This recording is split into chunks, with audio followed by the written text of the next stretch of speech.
नमस्कार, हर हर महादेव। दोस्तों, आज की कहानी वाकई में बहुत ही ज़्यादा मज़ेदार भी कहें और गंभीर भी है। और आप खुद भी ये कहानी सुनने के बाद में वीडियो के एंड में ये कहेंगे कि हाँ, अगर वास्तव में ऐसी कोई सिचुएशन में कोई पड़ जाता है तो उसे क्या करना चाहिए।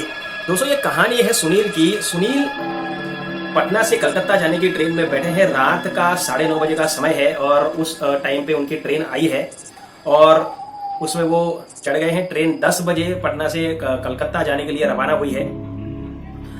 सुनील जी ऊपर की बर्थ में बैठे हैं। ये सेकंड एसी का बोगी है और ये ऊपर की बर्थ में बैठे हैं ऊपर, और उनके सामने एक लेडी बैठी हुई है।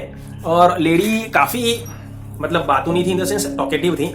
वो इनसे बातें करने लगी और सुनील भी उनके साथ में बातें करने लगा। दोनों की काफ़ी विचार मिलते थे, ऐसा कह सकते हैं। अब बातें ही चल रही है काफी देर तक, इन द सेंस आधा पौना घंटा जितना हुआ होगा दोनों को बातें करते हुए। लेकिन सुनील जी बार बार ये नोटिस कर रहे थे कि जब भी उनकी नजर यहाँ सामने जाती तो सामने की तरफ एक नीचे की सीट में एक बंदा बैठा था जो बार बार सुनील जी की तरफ देखते रहता। जब भी उनकी नजर जाती उसके ऊपर तो बस वो सिर्फ एक टक सुनील जी को देखते रहता था और कुछ नहीं। और लगातार ऐसा कई बार हुआ। अब रात को ऐसा कह सकते हैं कि करीब 11:30 बजे सुनील फ्रेश होने के लिए गए हैं। फ्रेश तब भी वो बंदा उनके सामने देखता रहा। और जब फ्रेश होने के लिए सुनील गए तो उस टाइम पे वो बंदा खड़ा होकर के उनकी सीट की तरफ गया, फिर आके वापस आकर के बैठ गया। सुनील जब वापस आते हैं तो फिर वो अपनी सीट पे चढ़ते हैं और उस लेडी से पूछते हैं कि यार वो बार बार यहाँ क्यों देखे जा रहा है, मुझे तो लगता है कि इस आदमी में कुछ गड़बड़ है। तो लेडी कहती है अरे छोड़ो, ऐसे तो कई लोग रास्ते में मिलते रहते हैं, लोग होते हैं। फिर दोनों की बातें शुरू हो गई। अब रात के करीबन 1:30 बज गए।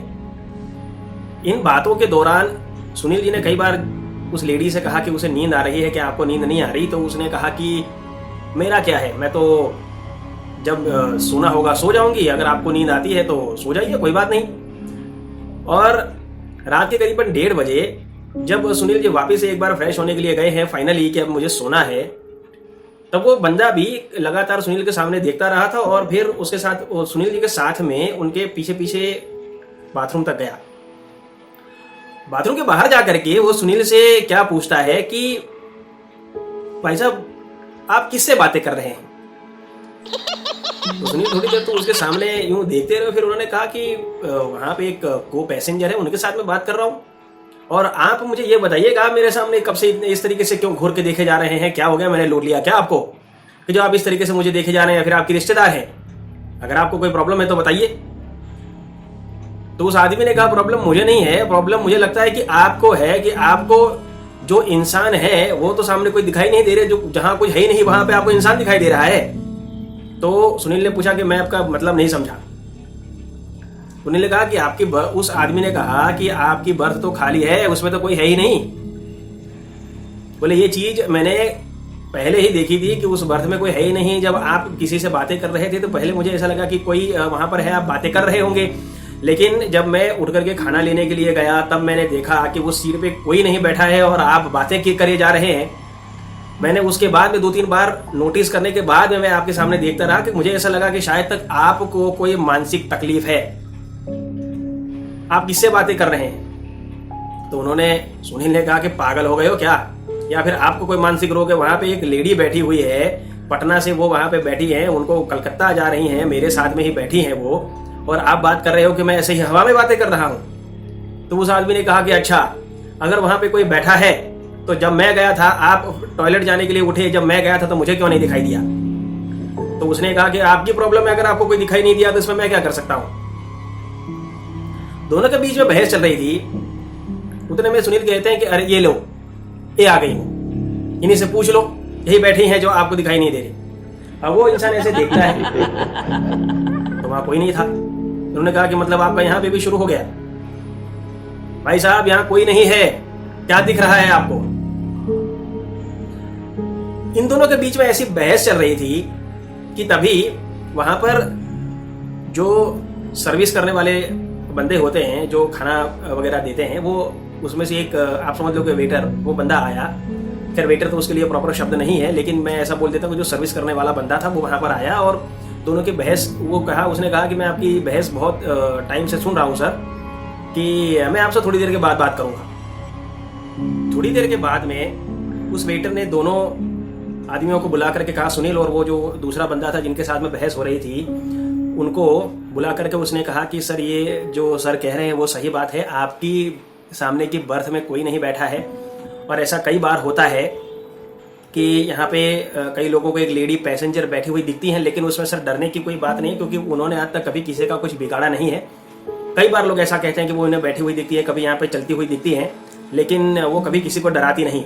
सुनील जोर जोर से हंसने लगा और कहता है कि तुम कहना क्या चाहते हो कि मेरे सामने जो लेडी बैठी है वो कोई भूत प्रेत है? तो उन्होंने कहा सर कि अब मुझे जो कहना था वो मैंने कह दिया, अब आप खुद ही जाकर के देख लीजिए, अब हमको कुछ कहने की ज़रूरत नहीं है। सुनील बहुत गुस्से में जाते हैं और वहाँ जाकर देखते हैं तो लेडी वहाँ पे बैठी थी। तो सुनील अपनी बर्थ पे जाकर के बैठता है और उनसे थोड़ा अपसेट था। तो उस लेडी ने सामने से सुनील से कहा कि सुनील, आपको जो भी बातें पता चली हैं सब सच है। सुनील एकदम से एकटक उस लेडी को देखने लगा और कुछ कह नहीं पा रहा था। उस लेडी ने फिर से कहा, सब सच है जो भी सुना है, ठीक है? ऐसा कहना है और वो सुनील जी को दिखना बंद हो गई। अब सुनील जी की हालत वो हो गई कि काटो तो खून ना निकले। उन्हें समझ नहीं आया कि वो रिएक्ट क्या करें और बहुत ही ज्यादा सदमे में चले गए थे। बहुत से पैसेंजरों ने उन्होंने काफी उनके साथ में जो बैठे थे उन्होंने समझाया, क्योंकि किसी ने तो उन्हें देखा नहीं था, उस लेडी को तो किसी को डर लगा नहीं था, लेकिन जिसके साथ में हुआ है उसको तो पता चलेगा ना कि इतनी देर तक वो किसी भूत या प्रेत से बात कर रहे थे। और कलकत्ता आने पर वो अपना स्टेशन से उतरे हैं, चले गए हैं, लेकिन 4-5 दिनों तक उनके सर पे यही चीजें नाचती रहीं। फिर धीरे धीरे धीरे धीरे ठीक हो गया, सब नॉर्मल हो गया। वो इस चीज को कभी बिलीव ही नहीं कर पाए थे कि उन्होंने किसी प्रेतात्मा से बात की थी, वो भी इतनी देर तक। और कोई प्रेत इतना अच्छा भी हो सकता है? दोस्तों, सुनील जी के इस एनकाउंटर के बारे में आपका क्या कहना है, ये कमेंट बॉक्स में जरूर से बताइएगा। और क्या आपके साथ में भी कभी ऐसी कोई घटना घटी है? अगर घटी हो तो मुझे जरूर से लिख भेजिए मेरे ईमेल पर। मेरा ईमेल डिस्क्रिप्शन बॉक्स में दिया हुआ है। आहट एक अनहोनी की चैनल पर भूतिया कहानियों का सिलसिला ऐसे ही चलता रहेगा और मैं आपका होस्ट धर्मेंद्र आप लोगों को आपकी ही भेजी हुई कहानियां सुनाकर एंटरटेन करता रहूंगा। आपसे मुलाकात होगी कल फिर एक ऐसी ही भूतिया घटना के साथ। तब तक के लिए आज्ञा चाहता हूं। अपना ख्याल रखिए। धन्यवाद। हर हर महादेव।